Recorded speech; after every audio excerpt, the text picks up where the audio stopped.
The former deputy director of the CIA says that some Republicans distorted intelligence regarding the 2012 attack in Benghazi that killed United States Ambassador to Libya Christopher Stevens.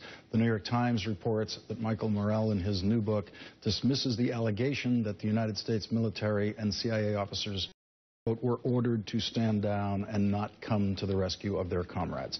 But Mr. Morell also says that the White House itself embellished some of the talking points provided by the Central Intelligence Agency and blocked him from sending an internal study of the agency conclusions to Congress. Former Secretary of State Hillary Clinton has agreed to testify to the House Select Committee on Benghazi.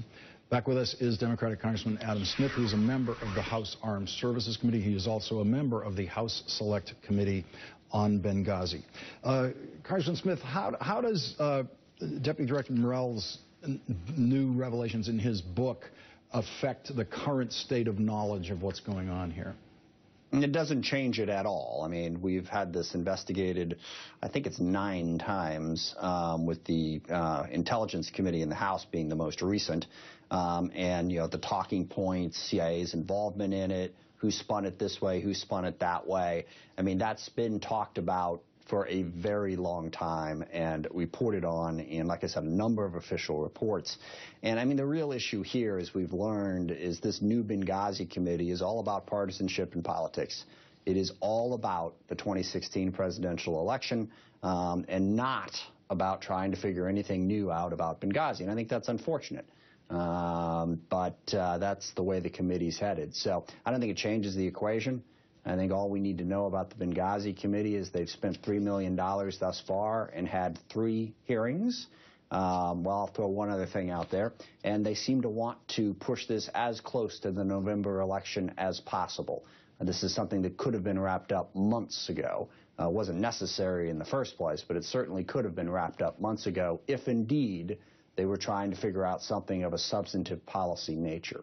And Congressman Smith, the totally legitimate grounds for congressional hearings after Benghazi is what about the security issues? What about State Department security, embassy security? What happened? Was there a failure? What else do we need to do? What other resources might we need? On that, apparently, Mr. Morell's book, which no one has yet, the New York Times got a copy. According to the Times, they say in his book, Morell is critical of the State Department for not beefing up security in Libya for its diplomats, as he said the CIA had done for their employees.